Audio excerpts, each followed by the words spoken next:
नमस्कार. स्मिता पाटील या एक भारतीय अभिनेत्री होत्या ज्यांनी प्रामुख्याने हिंदी आणि मराठी चित्रपटांमध्ये काम केले आहे.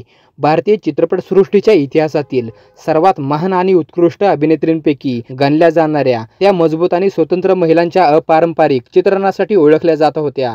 स्मिता पाटील यांनी एका दशकाहून अधिक काळाच्या कारकिर्दीत 80हून अधिक चित्रपटांमध्ये काम केले आणि त्यांना 2 राष्ट्रीय चित्रपट पुरस्कार आणि 1 फिल्मफेअर पुरस्कार, 1 महाराष्ट्र राज्य चित्रपट पुरस्कार आणि 2 फिल्मफेअर पुरस्कार मराठी मिळाले आहे. 1985 मध्ये स्मिता पाटील यांना भारताचा 4था सर्वोच्च नागरी सन्मान पद्मश्री मिळाला होता. स्मिता पाटील यांनी श्याम बेनेगल यांच्या चरणदास चोर या चित्रपटातून चित्रपटसृष्टीत पदार्पण केले. त्या समांतर चित्रपटातील आघाडीच्या अभिनेत्रींपैकी एक बनल्या. जरी त्यांनी त्यांच्या संपूर्ण कारकिर्दीत अनेक मुख्य प्रवाहातील चित्रपटांमध्ये काम केले, त्यांच्या अभिनयाचे खूप कौतुक झाले आणि त्यांच्या सर्वात उल्लेखनीय भूमिकांमध्ये मंथन, भूमिका या चित्रपटांचा समावेश आहे.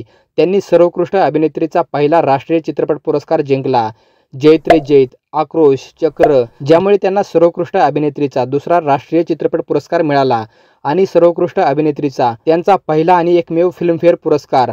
नमक हलाल, बाजार, उंबरठा, शक्ती, अर्धसत्य, मंडी, आज के आवाज, चिदंबरम, मिर्च मसाला, अमृत, डान्स आणि वारिस यांचा समावेश आहे. अभिनयाव्यतिरिक्त स्मिता पाटील एक सक्रिय स्त्रीवादी आणि मुंबईतील महिला केंद्राच्या सदस्या होत्या. महिलांच्या समस्याच्या प्रगतीसाठी त्या खूप वचनबद्ध होत्या आणि पारंपरिक भारतीय समाजातील महिलांची भूमिका, त्यांची लैंगिकता आणि शहरी वातावरणात मध्यमवर्गीय महिलेला येणाऱ्या बदलांचा शोध घेणाऱ्या चित्रपटांना त्यांनी पाठिंबा दिला.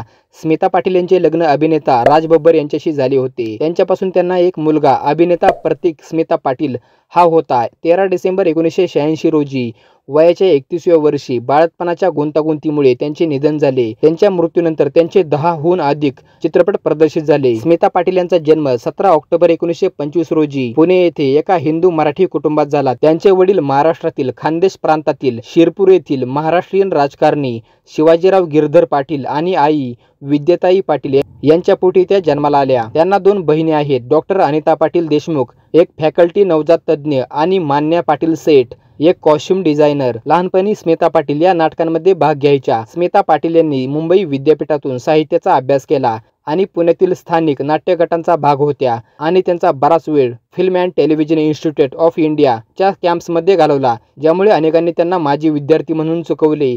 कुटुंबातील मूव्हीचे कॅबिनेट मंत्री म्हणून निवड. स्मिता पाटील यांनी 1970च्या दशकाच्या सुरुवातीला भारत सरकार चालवत असलेल्या मुंबई दूरदर्शन या नव्याने प्रसारित होणाऱ्या वाहिनीवर टेलिव्हिजन न्यूज रीडर म्हणून त्यांच्या कारकिर्दीला सुरुवात केली. त्यांची पहिली चित्रपट भूमिका अरुण खोपकर यांच्या FTIIच्या विद्यार्थी चित्रपट तिवारा माध्यम. त्यानंतर श्याम बेनेगल यांनी त्यांना शोधले आणि 1974च्या त्यांच्या बाल चित्रपट चरणदास चोर मध्ये त्यांना कास्ट केले.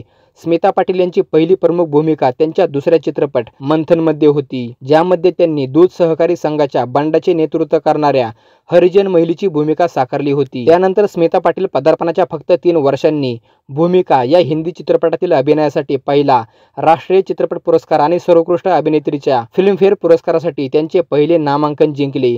या चित्रपटात, ज्यामध्ये त्या अचानक प्रसिद्धी आणि स्टारडम मधून अशांत जीवन जगणारी अभिनेत्री दाखवते. स्मिता पाटील यांनी 1976 मध्ये निशांत या चित्रपटासाठी शबाना आझमी आणि श्याम बेनेगल यांच्यासोबत कान्स फिल्म फेस्टिवलमध्ये हजेरी लावली. त्यांनी 1977 मध्ये जैत रे जैत या चित्रपटातील अभिनयासाठी सर्वोत्कृष्ट अभिनेत्री मराठीसाठी फिल्मफेअर पुरस्कार जिंकला. स्मिता पाटील 1970च्या दशकातील कट्टर राजकीय चित्रपटांचा एक भाग होत्या, ज्यामध्ये शबाना आझमी आणि दीप्ती नवल सारख्या अभिनेत्रींचा समावेश होतो.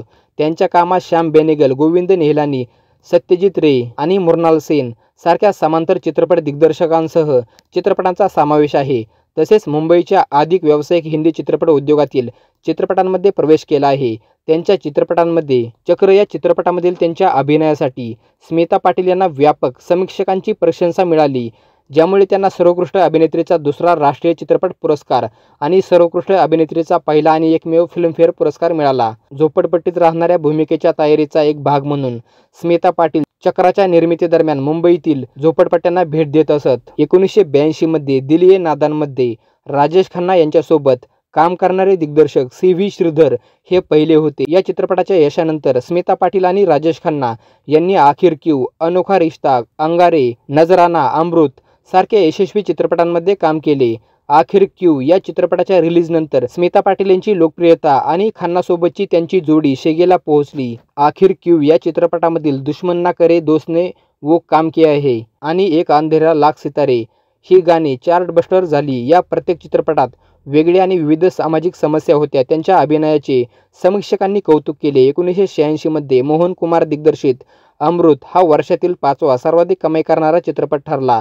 श्रीदेवी यांच्यासह नजराना हा चित्रपट मरणोत्तर प्रदर्शित झाला आणि बॉक्स ऑफिसवर यशस्वी झाला आणि 1987च्या टॉप 10 चित्रपटामध्ये या चित्रपटाचा समावेश होतो. तथापि कलात्मक चित्रपटांशी स्मिता पाटील यांचे नाते मजबूत राहिले. 1978 मध्ये प्रदर्शित झालेल्या मिर्च मसाला चित्रपटात स्मिता पाटील यांनी केतन मेहता यांच्यासोबत पुन्हा एकदा एकत्र येऊन सोनबाईची भूमिका साकारली, जी त्यांच्या निधनानंतर प्रदर्शित झाला. या चित्रपटात एका कामचुकार अधिकाऱ्याविरुद्ध उभे राहणाऱ्या कामगाराच्या भूमिकेचे स्मिता पाटील यांच्या अभिनयाचे कौतुक झाले आणि त्यांना सर्वोत्कृष्ट अभिनेत्री हिंदीसाठी बंगाल फिल्म जर्नलिस्ट असोसिएशन पुरस्कार मिळाला. स्मिता पाटील यांच्या शेवटच्या आणि मरणोत्तर प्रदर्शित झालेल्या काही चित्रपटांमध्ये देव शिशु हा बंगाली चित्रपटाचा समावेश आहे, जिथे त्यांनी मोबदला न घेता काम केले. हम फरिश्ते नहीं, डान्स डान्स, इनसाइड के दुश्मन, ऊंच नीच बीच आणि वारिस ठिकाणा या चित्रपटाच्या चित्रीकरणादरम्यान स्मिता पाटील गर्भवती होत्या. वारिस चित्रपटासाठी स्मिता पाटील यांना व्यापक प्रशंसा मिळाली. 1990चा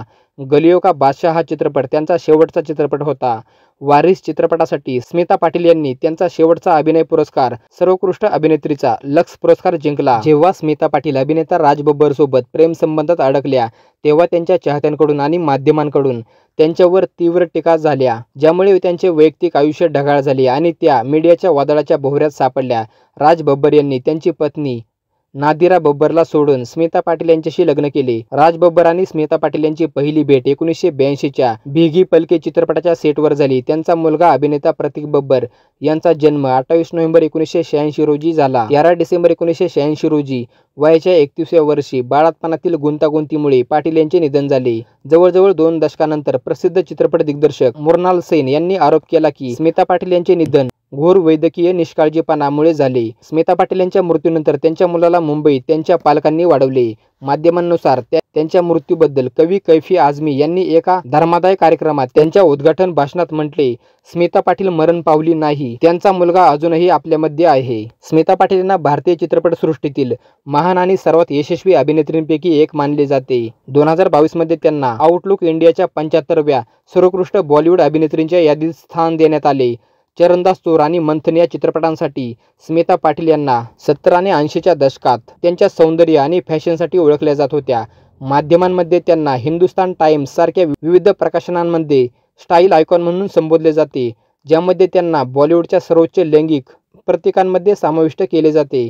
स्मिता पाटील ह्या एक परिपूर्ण अभिनेत्री होत्या, ज्यांची सर्वात कठीण आव्हानांना तोंड देण्याची आणि त्यावर विजय मिळवण्याची क्षमता ही उत्तम अभिनयाच्या कलेचा एक भाग बनली आहे. ती कला समांतर किंवा नवीन लाट चित्रपटांचे जीवन होती.